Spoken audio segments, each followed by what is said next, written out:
Então Jesus disse aos seus discípulos: Busquem em primeiro lugar o reino de Deus e a sua justiça. E também a luz de vocês diante dos outros. Portanto, vão e façam discípulos de todas as nações, batizando-os em nome do Pai, do Filho e do Espírito Santo.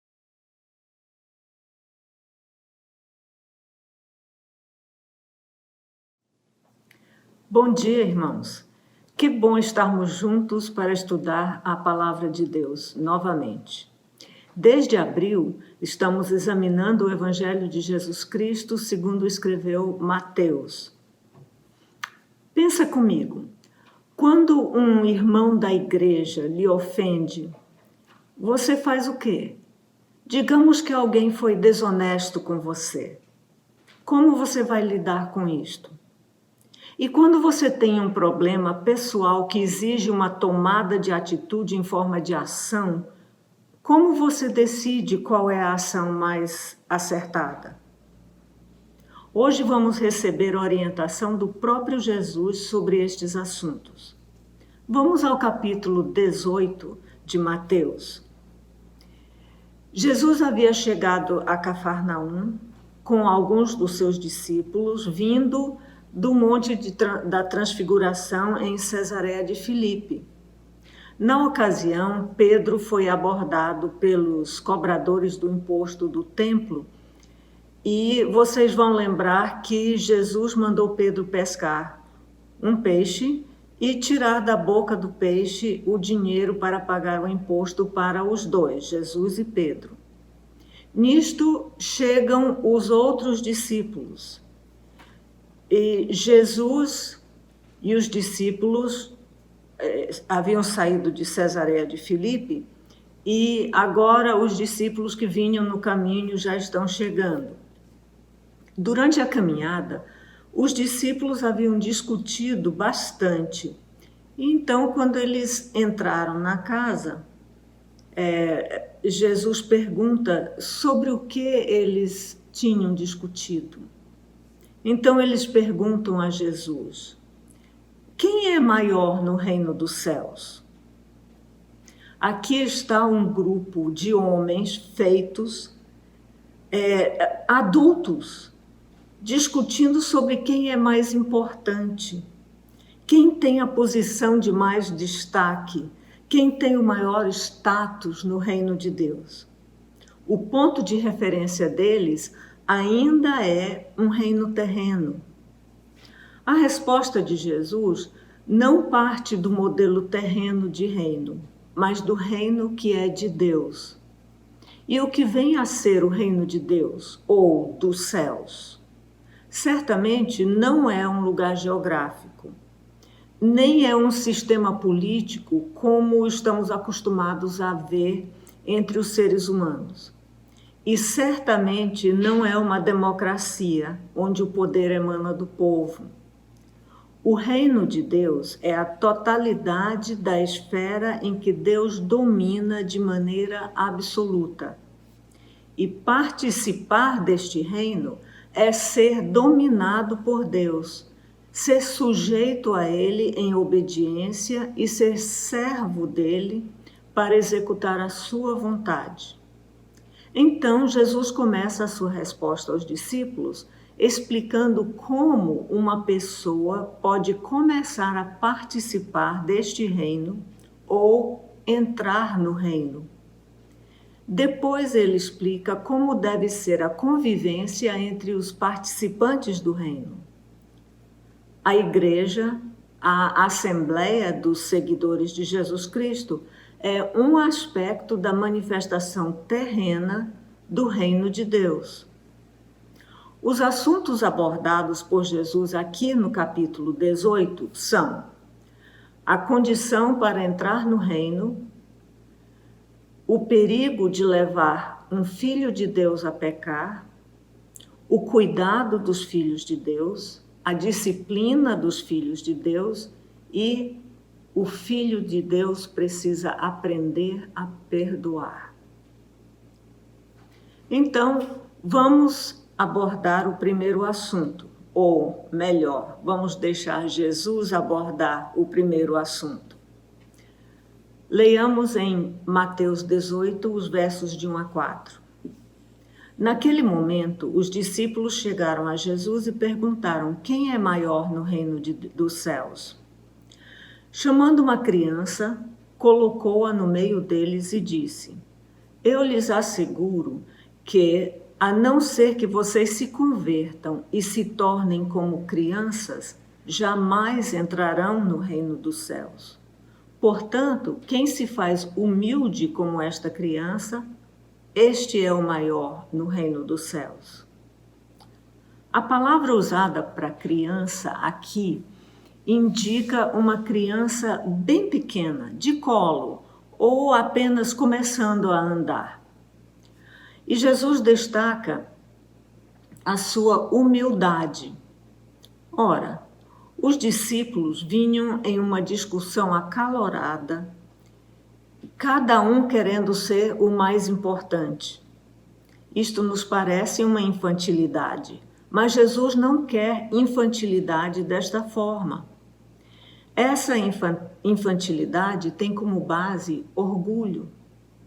Quem quer passar para o domínio de Deus precisa abandonar o orgulho, mudar, converter-se.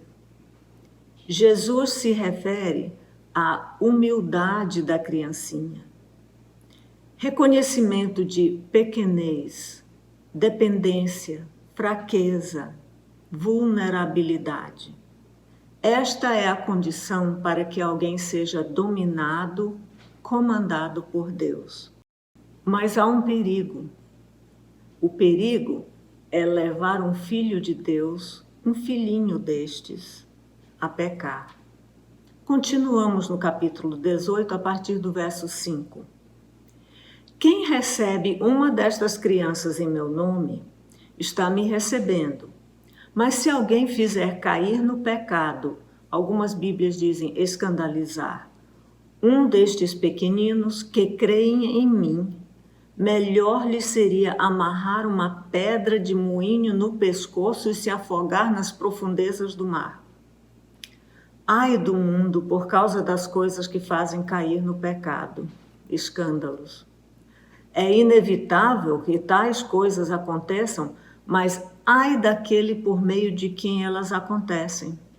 Se a sua mão ou o seu pé o fizerem tropeçar, corte-os e jogue-os fora. É melhor entrar na vida mutilado ou aleijado do que, tendo as duas mãos ou os dois pés, ser lançado no fogo eterno. E se o seu olho fizer tropeçar, arranque-o e jogue-o fora. É melhor entrar na vida com um só olho, do que tendo os dois olhos ser lançados no fogo do inferno. Lembremos que, já que para entrar no reino é necessário que a pessoa se torne como uma criancinha, no restante do capítulo, quando Deus usa a palavra criança, ou pequenino, ou filhinhos, ele está se referindo a este que se humilhou para entrar no reino.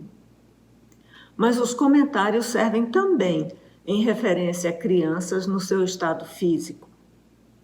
Jesus diz: quem recebe uma dessas crianças, pessoa que se humilhou para entrar no reino, em meu nome está me recebendo. Quando uma pessoa entra no reino de Deus, ele passa a ser habitado pelo Espírito Santo, que é o Espírito de Cristo. Há muitos textos na Bíblia que falam da realidade de que Cristo está no crente. É impossível separar Deus do seu povo. Quando alguém leva um filho de Deus a pecar, ele ofende a santidade de Deus. Jesus reconhece a inevitabilidade de um mundo que é comandado por Satanás levar as pessoas a pecar.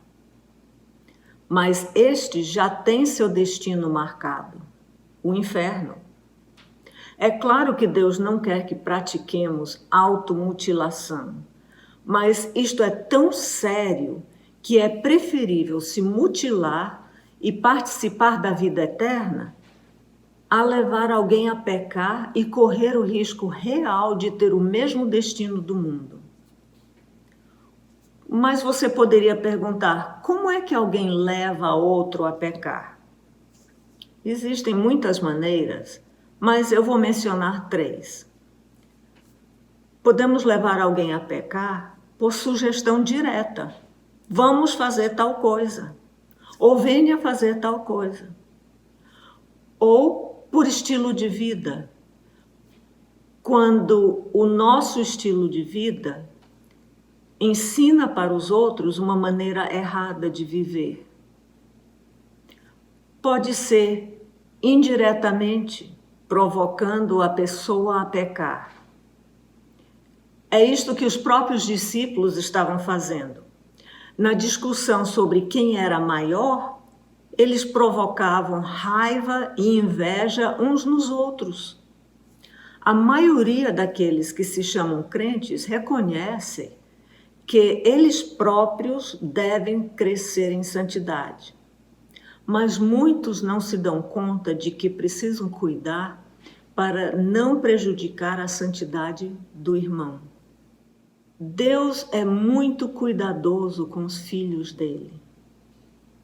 Como um pai, ele não quer que ninguém machuque ou leve o seu filho a um lugar que não deve ir, que esse filho se extravie na vida. Deus requer cuidado com estes pequeninos que se humilham para entrar no reino. E ele continua a partir do verso 10. Cuidado para não desprezarem nenhum só destes pequeninos, pois eu lhes digo que os anjos deles dos céus estão sempre vendo a face de meu Pai Celeste. O que acham vocês?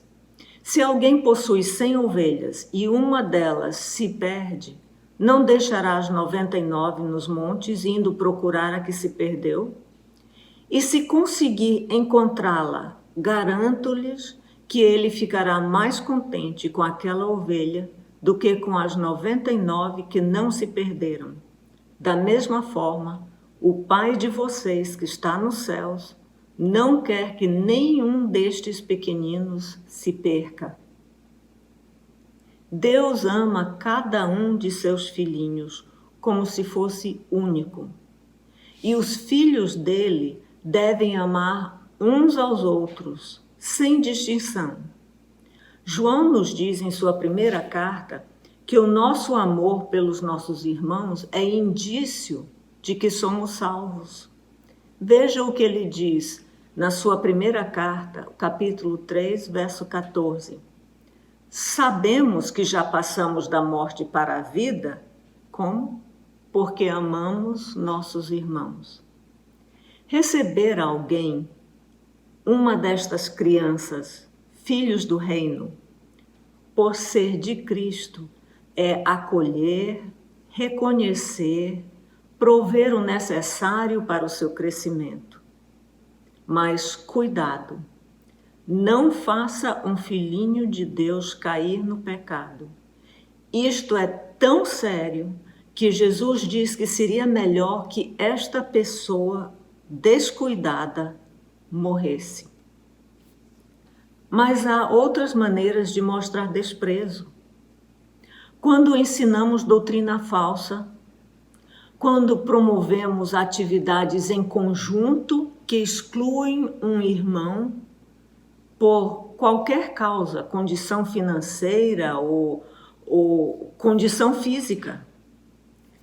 Quando, por nossa suposta maturidade espiritual, não levamos em conta a incapacidade de um irmão mais fraco entender nossas ações.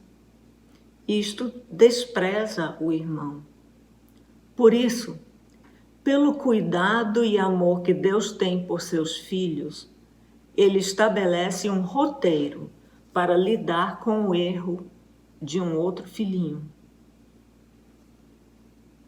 E Jesus nos diz qual é esse roteiro, como nós devemos tratar um filho de Deus que ofende a outro filho de Deus.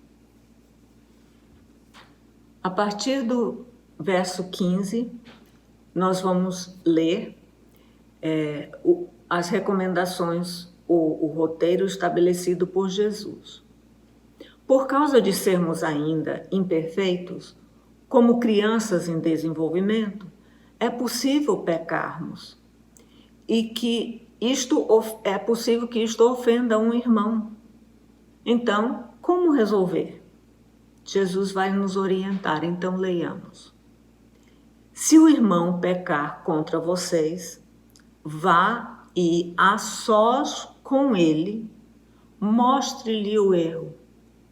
Se ele o ouvir, você ganhou seu irmão. Mas se ele não o ouvir, leve consigo mais um ou dois outros, de modo que qualquer acusação seja confirmado pelo depoimento de 2 ou 3 testemunhas. Se ele se recusar a ouvi-los, conte à igreja. E se ele se recusar a ouvir também a igreja, trate-o como pagão ou publicano. Digo-lhes a verdade, tudo que vocês ligarem na terra terá sido ligado no céu, e tudo o que vocês desligarem na terra terá sido desligado no céu.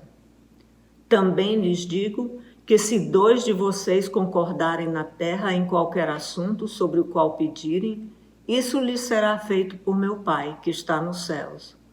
Pois onde se reunirem 2 ou 3 em meu nome, ali estou no meio deles. Como crianças pequenas, nós erramos e precisamos de correção e disciplina. É assim que aprendemos. Aqui nesse texto, Jesus dá autoridade para que a assembleia ou o conjunto dos irmãos, a igreja local, exerça a disciplina. E o caminho é relativamente simples. São 3 passos. Primeiro, o ofendido vai pessoalmente ao ofensor para advertir sobre o erro cometido. Se o que cometeu o pecado reconhecer seu erro e corrigir seu comportamento, está resolvido. Mas se o ofensor não admitir o seu erro e se corrigir, a pessoa ofendida deve levar 1 ou 2 pessoas para testemunhar a acusação e a resposta, e para juntos chegarem a uma solução. Mas se o ofensor ainda não se corrigir, há mais um passo: levar o mal feito ao conhecimento da igreja toda reunida, e ali a igreja apresentará uma solução para a correção do erro. Se o ofensor ainda se recusar a se corrigir, então ele deve ser considerado como um não convertido, não irmão. E Jesus expressa 2 verdades que devem dar segurança aos que vão passar por este procedimento. Primeiro, por que os irmãos estão agindo com base na vontade expressa de Deus, seguindo sua palavra, as medidas tomadas serão válidas diante de Deus. Em segundo lugar, porque Jesus está atuando nos irmãos através do seu Espírito, a orientação ou sabedoria que pedirem, os efeitos da correção que pedirem, serão concedidos. Faço 3 observações.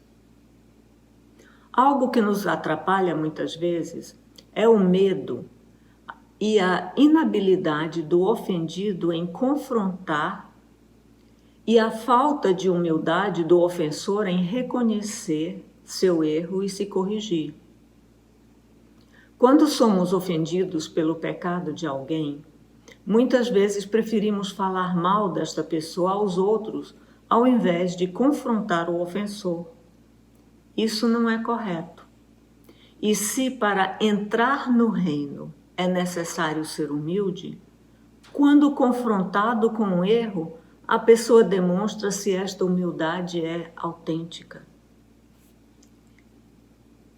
Segundo, Este processo visa correção do erro e crescimento espiritual tanto do ofensor quanto do ofendido. Quando alguém recusa se corrigir, esta pessoa demonstra que, na verdade, não faz parte do reino, é um impostor.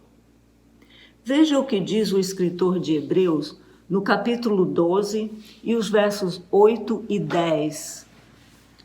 Ele diz assim: se vocês não são disciplinados, e a disciplina é para todos os filhos, então vocês não são filhos legítimos, mas sim ilegítimos.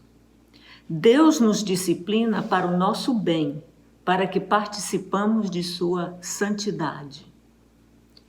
Em terceiro lugar, esta é a minha terceira observação, é sobre os versos 19 e 20 deste capítulo, que falam assim: também lhes digo que se 2 de vocês concordarem na terra em qualquer assunto sobre o qual pedirem, será feito por meu Pai que está nos céus. Pois onde se reunirem 2 ou 3 em meu nome, ali estou eu no meio deles. Vejam que Jesus diz isto no contexto do processo de confronto com um irmão faltoso. Não está ensinando quantas pessoas precisam orar para forçar Deus a fazer a nossa vontade, ou como garantir uma resposta favorável de Deus. Ele se refere principalmente ao contexto de assuntos que envolvem correção e disciplina. Há muito que precisamos pedir nessas ocasiões. Ele garante que está envolvido no processo.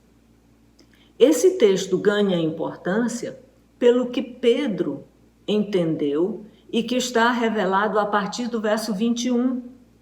Porque Pedro diz assim: Senhor, quantas vezes deverei perdoar a meu irmão quando ele pecar contra mim? Até 7 vezes? Sim, Pedro entendeu corretamente que o perdão é uma atitude necessária no processo de disciplinar alguém. A tradição judaica dizia que a pessoa deveria perdoar um ofensor até 3 vezes. E Pedro acha que estaria sendo muito generoso se perdoasse 7 vezes. Mas Jesus responde que 7 vezes é pouco. Deveria ser 70 vezes 7. Em outras palavras, pare de contar, perdoe todas as vezes que for necessário. E então ele conta uma parábola. Um rei chama um empregado para prestar contas daquilo que deve e a dívida é impagável. Se fosse aplicada a lei, o empregado iria para a prisão até pagar essa dívida. Mas ele se humilhou perante o rei, pediu misericórdia e o rei perdoou. Saindo da presença do rei, já perdoado da sua dívida enorme, ele encontra um colega que lhe deve uma importância mínima e exige pagamento imediato. Quando o colega pede um tempo para pagar, ele é maltratado e mandado para a prisão. Quando isto chega ao conhecimento do rei, ele chama de volta o empregado, exige pagamento de sua dívida impagável e o lança na prisão. E Jesus conclui: assim também lhes fará meu Pai celestial, se cada um de vocês não perdoar de coração um irmão. Esse é o verso 35. Esta não é a primeira vez que Jesus diz isso. Quando ele ensina os discípulos a orar, lá no capítulo 6, versos 14 e 15, ele já disse assim: pois se perdoarem as ofensas uns dos outros, o Pai Celestial também lhes perdoará. Mas se não perdoarem uns aos outros, o Pai Celestial não lhes perdoará as ofensas. Pensemos então sobre o perdão. Jesus mandou confrontar o ofensor com seu erro. Por isso podemos dizer que perdão não é fazer de conta que não houve ofensa. O perdão exige que a ofensa seja confrontada e reconhecida. Perdão também não é deixar o ofensor sem correção ou sem medida disciplinar, pois Jesus exige isto também. O que seria perdoar, então? Bom, há livros inteiros escritos sobre o assunto, mas para simplificar, eu quero sugerir para a nossa reflexão hoje que perdoar é desistir de vingança, desistir de querer o mal do ofensor, sofrer o dano causado e seguir com a vida. Não ficar preso emocionalmente à ofensa. O que acontece em nós se recusamos perdoar alguém é que isto vira amargura em nossa vida. Hebreus 12, 15, no contexto da disciplina de Deus a seus filhos, diz o seguinte: cuidem que ninguém se exclua da graça de Deus, que nenhuma raiz de amargura brote e cause perturbação, contaminando muitos. A nossa salvação depende do perdão de Deus. Então é bom aprendermos a perdoar. Resumindo, esta aula do Senhor Jesus nos ensina o seguinte: o reino de Deus é onde Deus domina. Estar no reino significa estar sob o domínio de Deus, em obediência e submissão a Ele. Para entrar no reino de Deus, é necessário se tornar humilde, dependente, submisso a Deus. Quando entramos no reino, Deus nos aceita como filhos e cuida de nós com muita dedicação, nos purificando progressivamente para sermos santos como Ele é. Ele não aceita que um filhinho dele leve outro a pecar por nenhum modo, nem que um irmão despreze outro de qualquer forma. Existe um método explícito de como tratar um filhinho que ofende a outro. Este método deve ser seguido debaixo da orientação do próprio Senhor, através da palavra já revelada e da oração. A disciplina do Senhor inclui o perdão da parte do ofendido. Vamos agora considerar o capítulo 19. Agora Jesus já está na Judéia, a leste do Rio Jordão. Está lentamente se dirigindo a Jerusalém pela última vez, onde ele será crucificado. Está sendo seguido por uma multidão muito grande que leva seus doentes para serem curados. E aí aparece mais uma comitiva de fariseus para tentar fazer Jesus se envergonhar diante do povo e para encontrar justificativa para matar Jesus. A pergunta deles se baseia em uma controvérsia que havia na época sobre as razões que poderiam legalmente justificar um divórcio. Umas autoridades diziam que a única razão seria adultério. Outros diziam que qualquer coisa que desagradasse o marido era justificativa legal para o divórcio. Então, os fariseus perguntam: é permitido ao homem divorciar-se de sua mulher por qualquer motivo? Mas Jesus descarta responder questões de legalidade e tradição puramente humanas. Ele aponta o ideal original de Deus, que está no próprio registro da criação. Em Gênesis 2, 24, nós achamos o seguinte: por esta razão, porque Deus uniu, o homem deixará pai e mãe e se unirá à sua mulher, e eles se tornarão uma só carne. Este é o ideal e a intenção original de Deus, antes do pecado estragar o ser humano e seus relacionamentos. Quando confrontados com dilemas humanos, Precisamos sempre voltar a examinar o ideal de Deus para aquela situação e partir daí para uma solução. Como cidadãos do reino de Deus, não devemos pensar que porque uma prática é legal do ponto de vista das leis do país onde vivemos, que esta prática é aprovada por Deus. Nem podemos imaginar que, porque um hábito faz parte dos usos e costumes de um povo, da sua cultura, que isto é do agrado de Deus. Nem é bom avaliar as soluções para os nossos problemas, tendo como base sugestões da sociedade que nos cerca. O ponto de referência, o ponto de partida para uma solução dos nossos problemas tem de ser o ideal de Deus. Esta é uma razão importante para estudarmos a Bíblia. Ela nos diz qual é o ideal de Deus nas diversas áreas da nossa vida. Mas os fariseus continuam perguntando: então, por que Moisés mandou dar uma certidão de divórcio à mulher e mandá-la embora? Eles estão se referindo a Deuteronômio 24, os versos de 1 a 4. Eu vou citar apenas o primeiro verso. Se um homem casar-se com uma mulher e depois não a quiser mais, por encontrar nela algo que ele reprova, dará a certidão de divórcio à mulher e a mandará embora. Voltando ao que Jesus está dizendo em Mateus 19, versos 8 e 9.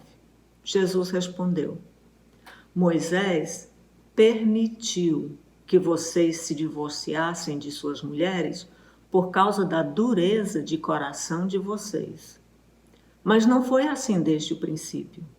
Eu lhes digo que todo aquele que se divorciar de sua mulher, exceto por imoralidade sexual, e se casar com outra mulher, estará cometendo adultério. O pecado, dureza de coração, é o que estraga o ideal de Deus. E note que Jesus diz que Moisés permitiu o divórcio, e ele interpreta o que significa o algo que ele, no caso o marido, reprova. É imoralidade sexual. Alguns tradutores preferem a palavra adultério, mas a palavra original indica todos os tipos de imoralidade e perversão sexual. Ora, para o judeu da época, casar era um dever. Mas o argumento de Jesus parece muito difícil. Então os discípulos, os próprios discípulos, exclamam: se esta é a situação entre o homem e sua mulher, é melhor não casar. Ao que Jesus responde que não casar, o celibato, é uma possibilidade aceitável para quem é dado a condição de viver como solteiro. Andando mais para frente, no capítulo 19, os versos 13 e 14, pessoas trazem crianças a Jesus para que as abençoe, e os discípulos, sempre zelosos pelo bem-estar de Jesus, tentam impedir o que eles acham um incômodo. Mas Jesus os repreende com as seguintes palavras: deixem vir a mim as crianças e não as impeçam, pois o reino dos céus pertence aos que são semelhantes a elas. Precisamos ter cuidado para não impedir crianças ao nosso redor de chegar a Jesus. Reflita em como às vezes podemos cometer este erro. Jesus diz por que não devemos impedir as crianças a chegarem a Ele. É porque as crianças pequeninas nos servem de exemplo de como precisamos ser para entrar no reino. Por fim, um rapaz abastado, um jovem rico, chega a Jesus e pergunta: Mestre, Que farei de bom para herdar a vida eterna? Lembremos que para o judeu, riqueza era sinal de favor de Deus. E os circunstantes provavelmente estavam pensando: puxa, que mais esse rapaz precisa? Ele já tem o favor de Deus e em dose dupla.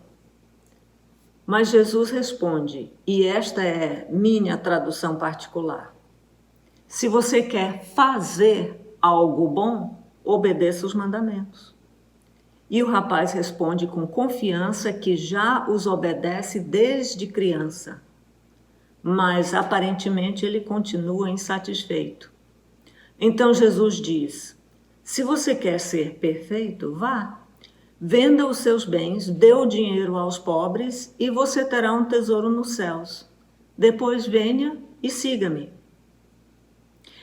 Isto lembra algo que Jesus disse no passado bem próximo. Se alguém quiser acompanhar-me, negue-se a si mesmo, tome a sua cruz e siga-me. Pois que adiantará ao homem ganhar o mundo inteiro e perder sua alma? Está lá no capítulo 16, versos 24 e 26. Mas o rapaz vai embora triste. E Jesus comenta para os discípulos: é tão difícil um rico entrar no reino de Deus. É mais fácil um camelo passar pelo fundo de uma agulha do que um rico entrar no reino de Deus. E os discípulos, perplexos, perguntam: nesse caso, quem pode ser salvo? Jesus explica: para o homem é impossível, mas para Deus é possível. Todas as coisas são possíveis. Não é o homem que faz algo para a sua salvação. É sempre Deus quem possibilita a salvação. Pedro acha que já entendeu a importância de deixar tudo, mas quer saber que vantagem há nisso. E Jesus responde que serão abundantemente recompensados e até descreve algumas coisas, algumas destas recompensas nos versos 28 e 29. E ele termina com algo que nos parece até um enigma. Ele fala assim: contudo, muitos primeiros serão últimos, e muitos últimos serão primeiros. Isso está no verso 30. Na minha tradução, isto significa o seguinte: muitos valores terrenos são invertidos na eternidade. No estudo desses 2 capítulos, nós temos visto essa realidade ilustrada vez após vez. Veja, na terra a humildade não é valorizada, é fraqueza, mas só tem acesso à eternidade quem se torna humilde. Na terra, confrontar um ofensor de tal forma que ele cresça em santidade é um absurdo, mas para os filhos de Deus é uma exigência. Na terra, perdoar é considerado fraqueza, mas é uma exigência de Deus para que sejamos perdoados. Na terra, as crianças podem ser vistas como um incômodo. Na eternidade, elas são um exemplo para nós. Na terra, a pessoa se salva, avança, chega ao sucesso e reconhecimento com o próprio esforço. Na eternidade, a salvação e o reconhecimento são por causa da obra de Deus em nós. Minha oração é que nós possamos crescer na habilidade de perceber as coisas da vida da perspectiva de Deus. Para o próximo domingo, não esqueça de ler os capítulos 20 e 21 de Mateus. Que Deus abençoe a todos.